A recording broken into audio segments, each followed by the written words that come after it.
Bonjour, merci pour votre fidélité au podcast Orbis. Nous allons parler de l'Europe et de l'Union européenne, un sujet éminemment important. On parle du Brexit, on parle des futures élections européennes à venir en 2019. On parle également de relations, de couple franco-allemand, de la question du pays de l'ensemble de Visegrad. Beaucoup d'interrogations sur cette géopolitique actuelle et à venir de l'Union européenne et du continent européen. Des interrogations que nous allons essayer d'éclaircir et d'éclairer au cours de cette émission. Je reçois Pierre Verluise. Bonjour, merci d'avoir accepté notre invitation. Vous êtes docteur en géopolitique, vous êtes directeur du diploweb.com et vous venez de publier aux éditions du Diploweb Histoire, géographie et géopolitique de l'Union européenne que l'on peut acheter directement via le site du Diploweb, site sur lequel on retrouve aussi de nombreux articles consacrés à cette question. Pierre Verluise, peut-être une première question en ce début d'émission. Il y a une sorte de paradoxe sur l'Europe, c'est que nous sommes européens quand on est évidemment en France. Donc l'Europe, c'est notre culture, c'est le territoire sur lequel on vit. Donc on peut dire qu'on a un intérêt primordial et premier à la question européenne. Et pourtant, ça ne passionne pas les foules. Alors, avec les élections européennes, l'abstention est de plus en plus forte. Il y a aussi une réticence ou un détachement à l'égard des institutions européennes. Peut-être aussi une confusion entre Europe et Union européenne. En tout cas, on a l'impression que c'est un sujet qui ne plaît pas beaucoup, qui n'intéresse pas beaucoup. Est-ce que vous l'analysez aussi dans ce cadre-là, ou est-ce que vous en voyez aussi une interrogation sur ce rapport? Le livre Histoire, géographie et géopolitique de l'Union européenne est disponible sur Amazon, et non pas par le Diploweb. Ceci posé, l'histoire de la construction européenne en renvoie au lendemain de la Seconde Guerre mondiale. Longtemps, l'idée a été portée par une affirmation qui globalement est exacte, qui est que la construction européenne, c'est la paix. Il est vrai qu'entre la France et l'Allemagne, il y a eu par le passé des conflits pour le moins douloureux. Néanmoins, les générations auxquelles le message « l'Europe, c'est la paix » parlait sont maintenant peu nombreuses pour des raisons d'espérance de vie des uns et des autres. Et ça ne parle pas du tout aux jeunes générations. Quand on dit à quelqu'un de 20 à 25 ans « l'Europe, c'est la paix », il répond « oui, et après, si c'est tout ce que vous avez à me vendre, ça ne fait pas beaucoup ». Alors il est vrai que depuis 1979, la participation aux élections pour le Parlement européen diminue régulièrement, sauf pour les 2 dernières élections pour le Parlement, où la participation a été de 43%. On peut donc dire que c'est stable à 43%, et que la grande question, c'est vrai, pour le mois de mai prochain, c'est va-t-on descendre vers 40 ou remonter vers 50 ? En tout cas, cela fait beaucoup de parlements européens élus avec moins de la moitié des citoyens en termes de participants, et c'est tout à fait problématique. Alors il est vrai que, par ailleurs, il y a une ambiguïté sur le mot Europe, vous faites bien de le souligner. Est-ce qu'il s'agit de l'Europe géographique, dans ce cas-là, par convention, l'Ukraine et la Russie, surtout, jusqu'à l'Oural, sont à considérer, la Suisse aussi, la Norvège, ou bien s'agit-il de la CE, puis de l'Union européenne? Donc ce genre de subtilité n'est pas du tout gratuit, parce que ne pas nommer correctement ce dont on parle, c'est déjà le début d'une imprécision du débat. Ce qui amène à une autre idée, c'est qu'il est exact que les questions européennes ont manqué de véritables débats, et depuis des décennies. Prenons un exemple clair, qui est abordé dans l'ouvrage, la question des élargissements post-guerre froide, particulièrement en 2004, 2007, 2013. En 2004, 10 nouveaux pays, dont 2 méditerranéens, mais 8 d'Europe centrale et orientale, dont 3 anciennes républiques socialistes soviétiques, les Baltes, sont entrés dans l'Union européenne. La Pologne, 38 millions d'habitants environ à l'époque, est entrée. La Hongrie également. sans qu'il y ait véritablement de débat dans les anciens États membres, notamment les pays fondateurs. On s'est bien interdit d'organiser dans les États membres, même pas un référendum, mais au moins un débat. Je vous invite à vérifier dans les archives les éléments de communication qui étaient mis à disposition par la Commission européenne aux rédactions.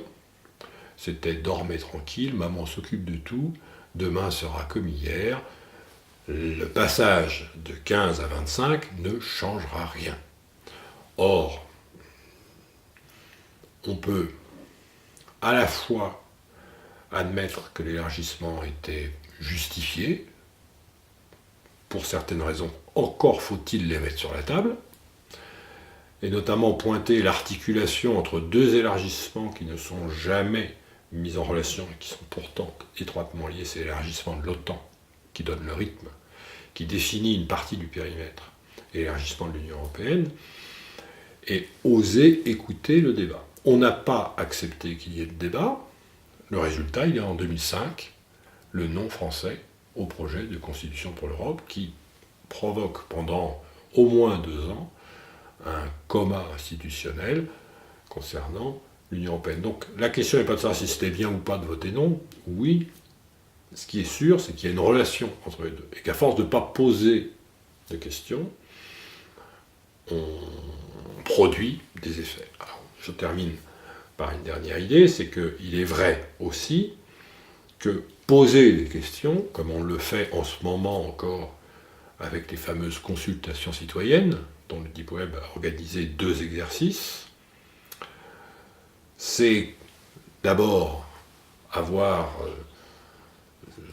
l'obligation de se bagarrer pour lever des citoyens prêts à réfléchir et à débattre. C'est pas si simple que ça. Et ensuite, on observe que les citoyens qui participent sont de niveaux très variés. Il y a à la fois des citoyens très informés, qui connaissent parfaitement les Balkans occidentaux, par exemple, ou les questions de défense, et puis, et c'est normal, et c'est inévitable, des citoyens qui s'intéressent aux questions européennes, mais qui ont un niveau de connaissance moindre, et qui viennent surtout pour écouter, ou qui ont des représentations qui ne résistent pas forcément à l'analyse, mais il faut qu'elles s'expriment. Et ces moments, ces consultations citoyennes, sont à la fois une nécessité, une innovation, parce qu'on ne l'avait pas fait, sauf erreur de ma part précédemment, et en même temps on touche bien du doigt que les questions européennes sont complexes, et que, fort heureusement, on a le droit d'être boulanger, on a le droit d'être policier, on a le droit d'être professeur d'éducation civique, et de ne pas être expert des questions européennes. Donc, ces questions sont complexes, et on a trop longtemps voulu traiter les questions européennes de manière idéologique, moyennant quoi les gens en Europe, étant loin d'être idiots, puisque c'est quand même un territoire qui est cultivé depuis des siècles, sentent bien, identifient le discours idéologique, et plus personne ne s'intéresse véritablement aux idéologies. Donc le résultat, c'est qu'on a l'impression que ça intéresse peu de gens. En fait, c'est faux. Les questions européennes intéressent quand on met le doigt là où ça fait mal, sur les vrais sujets. Justement, il y a peut-être un sujet qui est un peu douloureux, c'est vous avez évoqué la question de la paix. Pour autant, dans la guerre des Balkans, dans les années 90, l'Union européenne a été impuissante. C'est les États-Unis qui ont rétabli la paix. En Ukraine actuellement et en Crimée, l'Union européenne a aussi été impuissante. On a l'impression que les États-Unis qui mènent le jeu. Et puis sur la question migratoire, impuissance aussi d'un front commun et uni. Et là, ce sont les États qui prennent chacun des dispositions les uns après les autres. Donc finalement, sur des enjeux majeurs, la guerre civile ou la guerre entre États sur le continent européen et la question migratoire, on a l'impression d'une impuissance de l'Union européenne. Concernant l'Ukraine, d'abord il faut pointer quand même la responsabilité première. C'est la Russie qui a violé un accord international concernant ses frontières, et personne d'autre. Elle l'avait déjà fait en 2008, elle l'a refait avec la Géorgie, elle l'a refait en 2014 avec l'Ukraine. Néanmoins, pour apporter une nuance et un fait au débat, c'est quand même la France et l'Allemagne qui ont été des acteurs des accords de Kiev, Minsk, pardon, des accords de Minsk 1 et Minsk 2, France et Allemagne, qui sont des États membres de l'Union européenne. Néanmoins, chacun sait que la Russie s'occupe à entretenir dans le Donbass des combattants qui contribuent à déstabiliser la situation en Ukraine de façon à pénaliser de nécessaires réformes en Ukraine. Concernant les migrations, on a un paradoxe tout à fait étonnant, parce que premièrement, je plaide ici coupable, on a découvert que les frontières extérieures de l'Union européenne, les frontières de Schengen pour les États membres de Schengen, étaient des passoires. C'est quand même incroyable. J'avoue honnêtement avoir été un peu pris à contre-pied sur ce sujet, parce que ça n'était pas la représentation qu'on se faisait des frontières extérieures. Quoi qu'il en soit, il y a un paradoxe tout à fait étonnant sur la question migratoire, qui renvoie là aussi à la question du débat. L'Union européenne, depuis plusieurs décennies, a l'essentiel, les 4/5 de son accroissement total de la population qui vient de l'accroissement migratoire. Et seulement 1/5 qui vient de l'accroissement naturel. Parce que les États membres de l'Union européenne, et leur population surtout, ont, pour des raisons nombreuses, peu d'enfants. C'est un fait. La moyenne dans l'Union européenne de l'indice de fécondité, c'est 1,6 enfants par femme, quand il en faudrait 2,1 pour remplacer simplement les générations. Autrement dit, faute de faire des enfants en nombre suffisant, on capte les enfants des autres. Concrètement, c'est grâce à ça que la population de l'Union européenne a un accroissement total légèrement positif. En 2015 et 2016, la totalité de l'accroissement total de l'UE vient de l'accroissement migratoire. Parce que l'accroissement naturel a été ces 2 années-là négatif. C'est un non-dit merveilleux du débat public qui témoigne de l'importance de l'apport migratoire pour simplement maintenir un minimum d'augmentation de la population. Et ça n'empêche pas que l'Union européenne voit sa part de population mondiale diminuer considérablement et s'effondrer, tout simplement parce que les autres augmentent plus vite. Alors on peut s'inquiéter peut-être de l'augmentation de la population mondiale, c'est un vrai sujet, on peut réfléchir à la question notamment de l'augmentation de la population rapide en Afrique, qui est un sujet important à mettre en relation d'ailleurs avec les migrations. Mais ce qui est certain, c'est que nous sommes un peu schizophrènes, c'est ça que je veux dire, puisqu'à la fois nous ne sommes pas capables d'avoir un nombre d'enfants suffisant pour remplacer les générations, et en même temps, nous avons des difficultés à accepter ces migrations, les organiser et gérer une intégration, que ce soit dans le tissu urbain, le tissu scolaire, le tissu économique. Cela est à considérer. Enfin, ces migrations qui ont joué un rôle important, particulièrement en 2015, ont eu des effets politiques extrêmement dévastateurs sur l'Union européenne, notamment parce que cela a mis en évidence que les États de l'Union européenne ne sont pas solidaires sur la question de la relocalisation de migrants, qui ont des statuts différents, parce qu'en réalité, il y a des personnes qui sont éligibles, peut-être, dans une proportion que personne n'est capable d'identifier, au statut de réfugié, mais il y a aussi des migrants économiques, et puis là-dedans, vous avez quelques personnages qui ne sont pas forcément très fréquentables, notamment qui seront envoyés par Daesh. C'est quelques unités peut-être, mais c'est des unités de trop. Donc il ne faut ni tomber dans la paranoïa, ni tomber dans l'angélisme, mais c'est un vrai sujet. Quoi qu'il en soit, l'Union européenne a été mise en difficulté, puisque la Hongrie a eu un comportement très ambivalent en réalité, en refusant un certain nombre de relocalisations. La Pologne elle-même a eu une orientation politique qui la met en difficulté avec l'Union européenne, et bien d'autres. La France elle-même, qui aime donner des leçons à tout le monde depuis longtemps, n'est pas exemplaire en termes de respect de ses engagements, en termes de relocalisation. Donc on voit que ces questions démographiques, internes, externes, ont mis en tension, c'est le moins qu'on puisse dire, l'Union européenne, et suscité une inquiétude dans la population qui est importante. Et là, ça nous ramène à la question initiale, qui est comment la population comprend la construction européenne.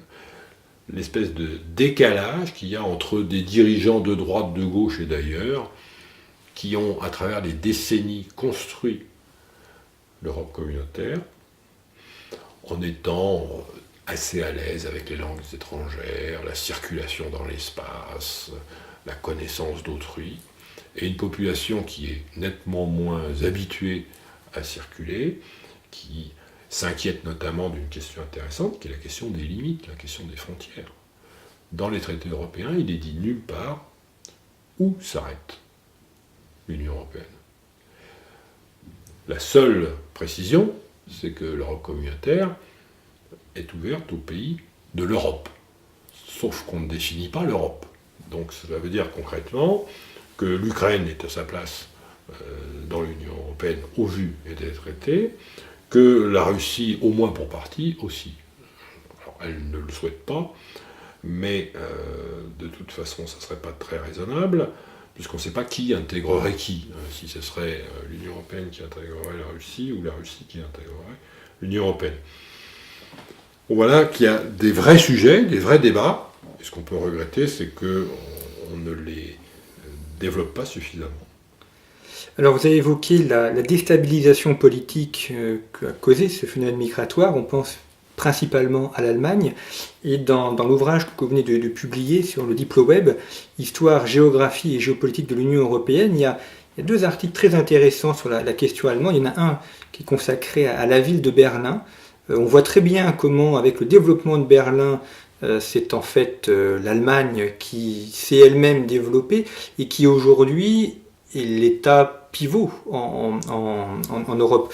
Et ce que vous démontrez aussi, c'est que cette construction européenne, elle s'est faite au détriment de la France et en faveur de l'Allemagne. Et elle devait être un multiplicateur de la puissance française, et en fait, elle a rabaissé cette puissance, et c'est l'Allemagne qui aujourd'hui a le leadership et dirige le continent. Les dirigeants français de droite et de gauche qui, à travers les décennies, dans plusieurs générations, parce qu'évidemment, depuis les années 50, ça s'est renouvelé, qui ont construit la participation française à l'Union européenne, ont fait un calcul non dit qui était que, ayant perdu pour partie son empire colonial, la France allait pouvoir rebondir en s'appuyant sur la construction européenne pour, d'une part, ligoter l'Allemagne, d'autre part, contester l'hégémonie des États-Unis. Quand on fait le bilan de ces idées de façon un peu froide, il faut être très très malin pour arriver à prouver que la France aujourd'hui domine l'Allemagne fédérale, et il faut être encore plus fort pour prouver que l'Union européenne est devenue un outil pour contester l'hégémonie des États-Unis, puisque 22 des États membres de l'Union européenne sont membres de l'OTAN, qui est largement dominée par les États-Unis. Donc c'est un non-sens que d'affirmer que l'Europe communautaire est devenue un outil pour contester les États-Unis. On peut même, comme je l'énonçais tout à l'heure, montrer qu'en réalité ce sont les élargissements de l'OTAN post-guerre froide qui ont décidé du périmètre et du calendrier pour partie des élargissements de l'Union européenne. Alors est-ce que ça s'est fait au détriment de la France ? Est-ce que ce sont les autres qui sont méchants ? Est-ce que nous sommes dans un complot ? Non, nous sommes mauvais. Nous avons été mauvais, tout simplement. On a fait des calculs et on s'est trompé. C'est ça qui est peut-être dommage. Quant à l'Allemagne, bien sûr, elle a plutôt mieux fait ses affaires que la France. D'abord, elle a réussi à imposer sa réunification, ce qui n'était pas si simple que ça en novembre et décembre 1989. La France était debout sur les freins, c'est peut-être aussi pour ça qu'on a fait payer derrière l'addition. Mais l'Allemagne fédérale a obtenu le soutien des États-Unis pour aller vers sa réunification. Cette réunification fait-elle pour autant de l'Allemagne la puissance dominante de l'Union européenne ? Oui et non. Oui, parce qu'elle est beaucoup plus riche. Oui, parce qu'elle a longtemps été beaucoup plus stable. Oui, parce qu'elle s'intéresse à l'Europe centrale et orientale d'entrée, parce qu'en fait c'est un héritage historique depuis longtemps. Mais en même temps, l'Allemagne a une relation à la puissance qui est pleine d'ambiguïté. L'Allemagne ne peut pas, contrairement à la France, envoyer des forces militaires hors de ses frontières sans un accord du Parlement. En France, le chef de l'État décide seul, puis rendez compte 90 jours plus tard. Une fois que vous avez 3000 ou 5000 soldats hors des frontières, de toute façon, il est un peu tard pour contester. Tandis qu'en Allemagne, il faut avoir l'accord du Parlement pour sortir des soldats allemands. Et on pose toujours des conditions qu'on appelle des caveats d'emploi des troupes allemandes qui sont assez serrées. Plus largement, l'Allemagne n'est pas très à l'aise sur la question de la puissance parce qu'elle a, durant les années 1933-1945, fait une lecture de la puissance qui a laissé des traces sur les territoires, dans les mémoires, dans les cimetières de l'Europe. Le résultat de tout ça, c'est que l'Allemagne d'aujourd'hui, avec une chancelière, Mme Merkel, qui fait peut-être le mandat de trop, est en fait empêtrée dans une situation politique intérieure pour le moins pénible et incertaine. Et la fenêtre d'opportunité qu'il y avait avec l'élection de M. Macron et la réélection de Mme Merkel ne s'est finalement pas concrétisée pour l'instant, puisque Mme Merkel n'a pas les coudées suffisamment franches pour relancer la construction européenne. Or, c'est aussi un des paradoxes de la construction européenne, c'est qu'on sait qu'elle avance quand l'Allemagne et la France œuvrent ensemble. On peut parler non pas de couple franco-allemand, ce qui ne me semble pas une expression très heureuse, mais de moteur franco-allemand. Avec une difficulté, c'est que si Paris et Berlin jouent leur rôle de moteur de manière un peu maladroite en termes de communication, les autres pays membres qui publiquement disent c'est quand même formidable l'amitié franco-allemande, après toutes les misères que vous êtes faites maintenant, vous œuvrez ensemble, bravo, mais en fait ils s'inquiètent de l'existence d'une domination franco-allemande de l'Europe communautaire. Donc on veut bien passer un petit peu de pommade quand ça coûte rien, mais dans les faits, Paris et Berlin, si elles affichent trop leur entente pour relancer un processus, doivent aussitôt faire face au risque que les autres s'en inquiètent et bloquent pour des raisons de susceptibilité nationale. Et puis, dans le rapport entre la France et l'Allemagne, il y avait une triangulation, il y avait l'Angleterre aussi. France et Angleterre pouvaient éventuellement s'allier contre l'Allemagne. Si l'Angleterre s'en va, je rappelle que l'émission est enregistrée en octobre 2018, donc peut-être qu'Angela Merkel ne sera plus chancelière dans quelques semaines, on verra, mais il y a aussi la question de l'éventuel Brexit, parce que pour l'instant les négociations semblent au point mort, enfin les négociations sont toujours au point mort, après ça se débloque, mais si jamais l'Angleterre venait à partir, la France serait seule face à l'Allemagne, et donc peut-être que le Brexit est une très bonne opération pour l'Allemagne. Peut-être. En tout cas, ce qui est sûr, c'est que si le Brexit se fait, ou se faisait, ça aurait des conséquences pour l'Union européenne en termes de superficie. C'est 5,4% de la superficie de l'Union européenne qui serait ôtée, c'est 12,91% de la population, et c'est 15,16% de son PIB. Donc ça n'est pas rien. Par ailleurs, le Royaume-Uni, c'est une puissance nucléaire, c'est une puissance militaire, c'est un pays qui a une propension à l'action militaire extérieure avérée, avec des résultats inégaux, voire la Libye, par exemple. Il n'en demeure pas moins que ce n'est pas le même profil que l'Allemagne. Alors, est-ce que l'Allemagne est à mesure d'en profiter ? Il faudra voir. Ce qui est certain, c'est que la France a cherché, par exemple, elle aussi à en profiter, notamment en essayant de rapatrier un certain nombre d'activités financières qui étaient à Londres sur la place de Paris, enfin la place financière dominante en Europe communautaire, ça n'est pas Paris, mais Francfort. Et puis l'autre question, celle de l'Europe centrale et ce groupe de Visegrad. Là aussi, il y a une évolution. Vous avez évoqué l'élargissement. Au moment de l'élargissement de l'entrée de la Hongrie ou de la Pologne dans l'Union européenne, il y avait un grand moment d'espoir parce que c'était les anciens pays soviétiques qui intégraient l'Union européenne. Évidemment, le symbole était étaient très beaux. C'était des pays qui rajeunissaient un petit peu la figure de l'Union européenne et qui apparaissaient comme étant très, très prometteurs. Et aujourd'hui, au contraire, on les présente, c'est un petit peu les méchants élèves, que ce soit Viktor Orban en Hongrie ou la Pologne. On a l'impression qu'il y a eu un retournement et que ces pays qui étaient très europhiles, ou qui avaient grand intérêt à l'Europe, sont aujourd'hui opposés à l'Union européenne. Comment est-ce qu'on peut expliquer ce retournement ? Il est exact que quand les pays d'Europe centrale et orientale, anciennement satellites de l'Union soviétique, comme la Pologne et la Hongrie, sont entrés dans l'Union européenne, personne n'osait discuter de leur identité européenne. Il suffit d'aller dans un de ces pays pour constater l'architecture, le paysage qu'on est en Europe.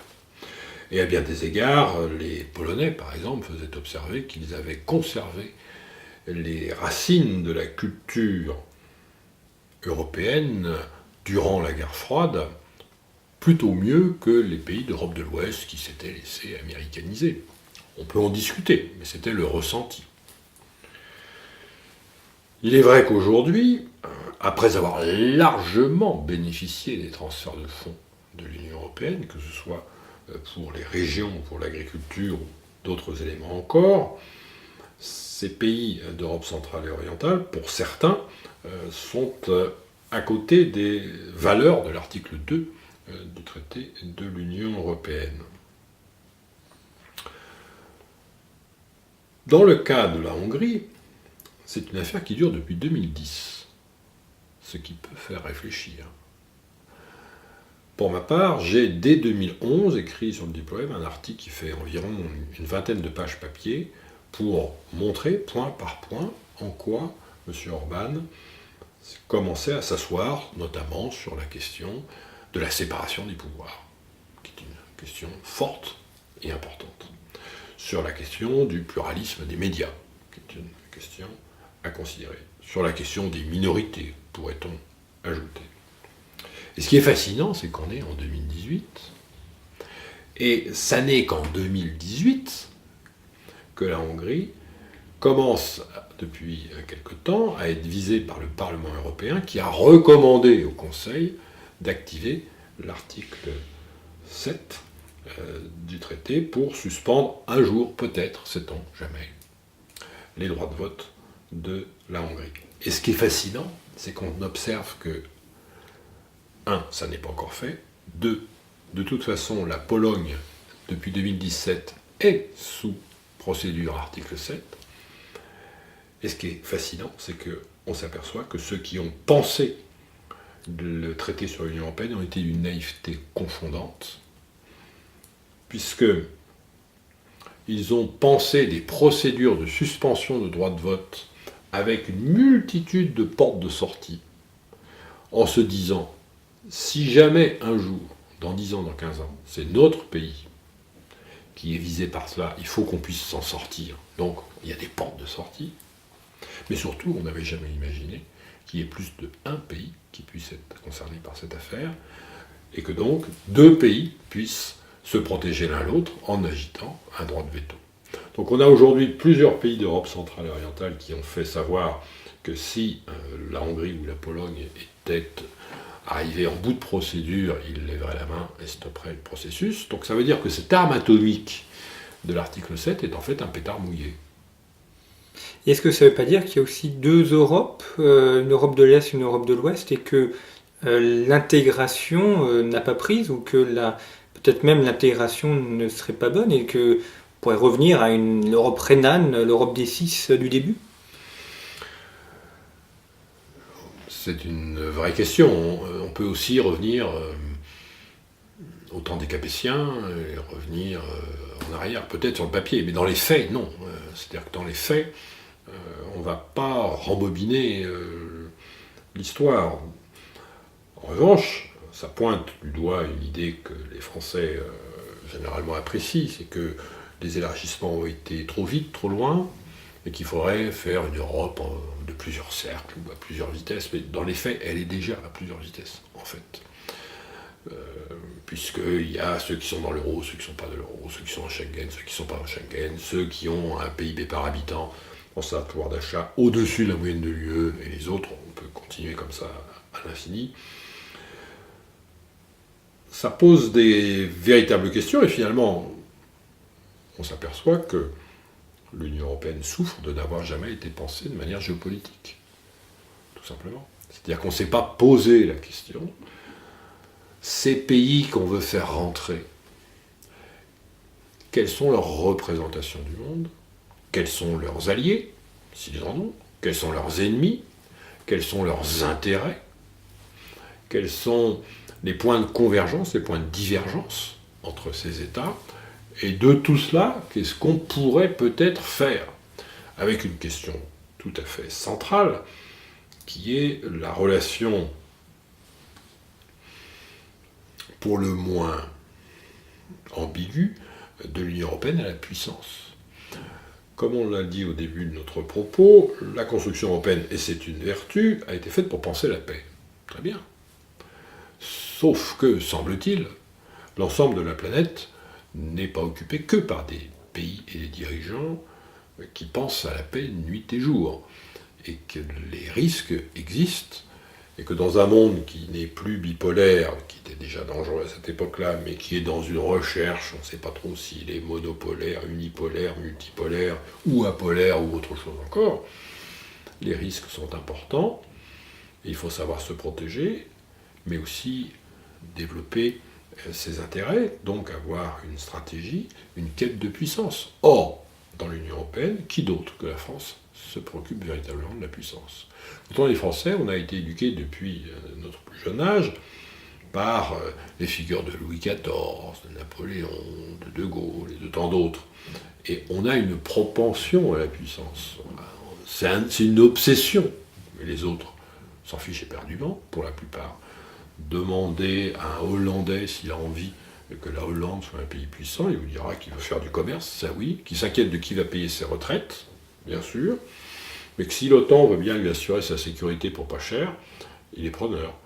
Mais qu'il n'a pas du tout l'intention de se frotter à des problématiques de puissance, sauf quand beaucoup de Hollandais disparaissent dans un accident d'avion fâcheux en 2014, quand un avion dans lequel il y avait des Hollandais est abattu par qui? On ne sait pas.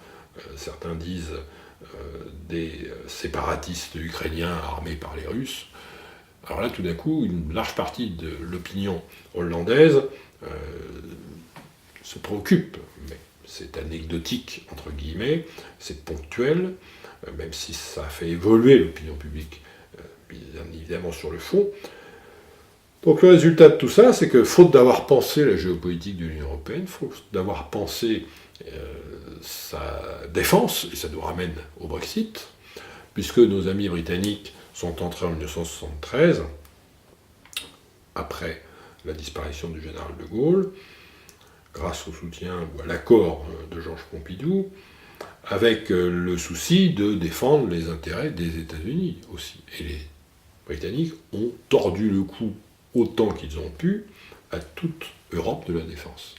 Donc leur sortie peut-elle offrir une opportunité pour l'Allemagne? Peut-être.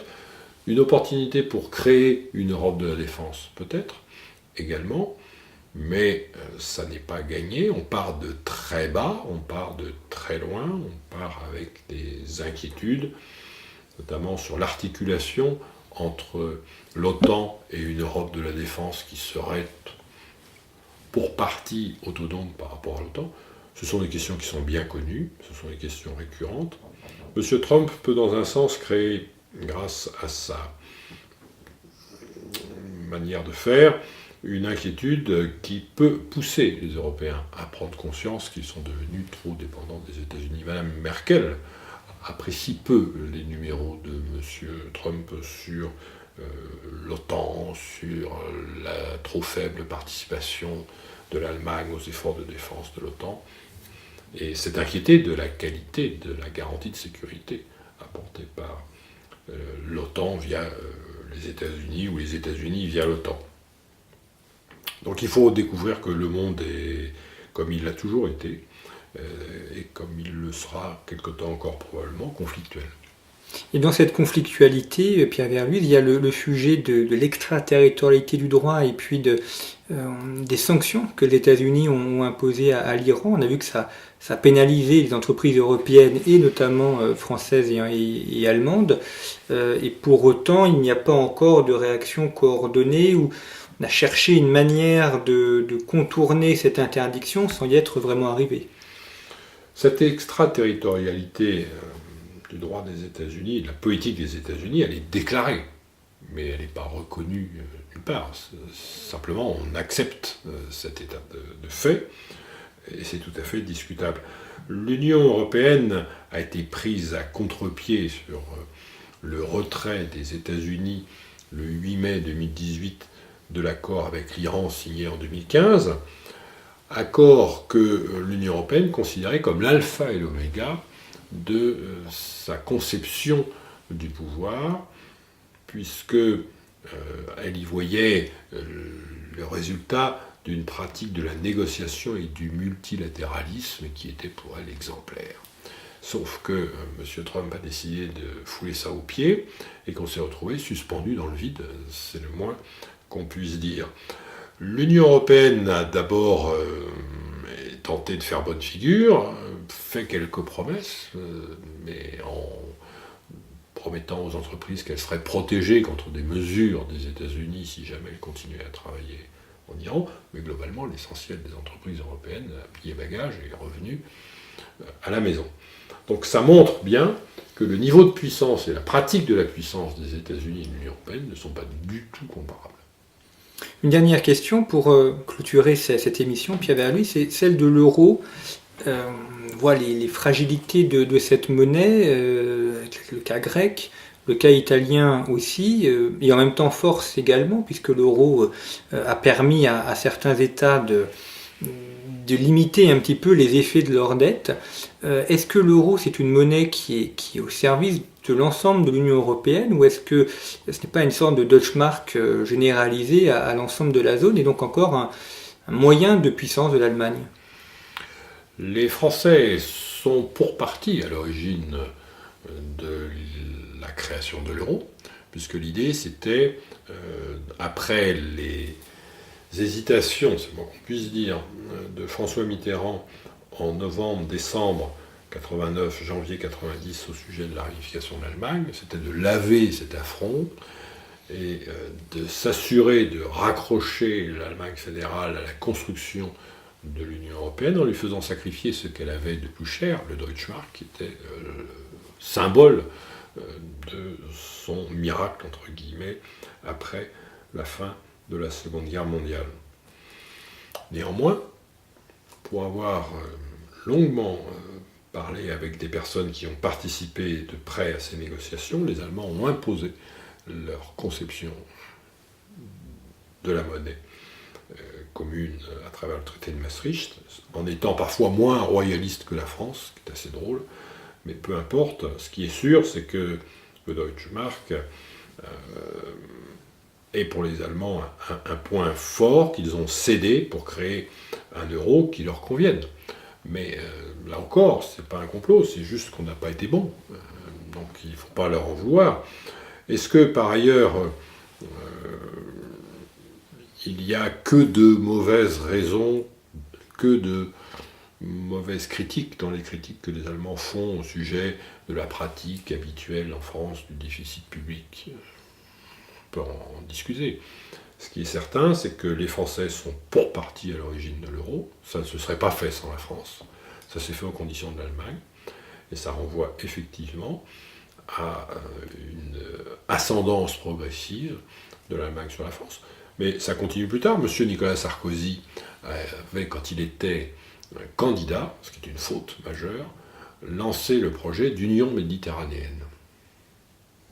Une fois élu, il a voulu que ce projet d'estrade électorale soit repris par l'Union européenne, de façon à ce que les fonds de l'Union européenne puissent être utilisés pour créer un ensemble des pays riverains de la Méditerranée, de l'UE comme de la rive sud. Mme Merkel lui a expliqué que ce n'était pas comme ça que ça se passait, qu'il allait falloir que tous les États membres de l'Union européenne, puisque leur argent était considéré, aient leur mot à dire. Autrement dit, sur ce point-là, comme sur d'autres, M. Nicolas Sarkozy a laissé l'Allemagne prendre l'ascendant. Si vous regardez de près comment les négociations ont eu lieu après la crise de 2008, quand il fallait se porter au secours des uns et des autres, c'est l'Allemagne qui a maîtrisé le tempo et le périmètre des efforts qui étaient consentis. Bien, merci beaucoup Pierre Verlus d'avoir évoqué avec nous cette question de l'Union européenne. Je rappelle l'ouvrage que vous publiez avec le DiploWeb Histoire, géographie et géopolitique de l'Union européenne, que l'on peut retrouver sur Amazon, et donc diploweb.com, où il y a de très nombreux articles sur l'Europe, bien sûr, mais aussi sur l'ensemble des régions du monde et de nombreuses thématiques géopolitiques.